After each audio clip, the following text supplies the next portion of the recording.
Hello guys, good evening. नोंथांमोनखौ गोजोन मोनाबिलिनि हामलायनायखौ जासिहरनाय थाबाय। तो गाइसफोर नै जोंहा जि जाबनाय जादों आरोना संगिजों आंजों। संगि आथिंजाय जि जाबगासिनो दं। नै पुरा गानलायजाय आरोना गाइसफोर। तो बेबायदि आरोना अबस्थाया गाइसफोर। भिडिअबो होनो हाया नालायथो मा खालामनो रिल्सफोरखौनो होलाबायनोसै। मोसानोबो रोङा मुसुरनोबो रोङा नालाय दा गाइसफोर बेनिखायनो आरोना उपाय गैया।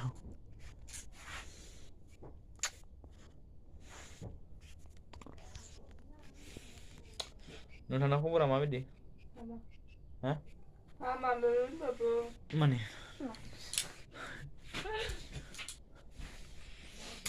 नोंनि दख'नाया खैथासो दोङो गासै? गांब्रैल'।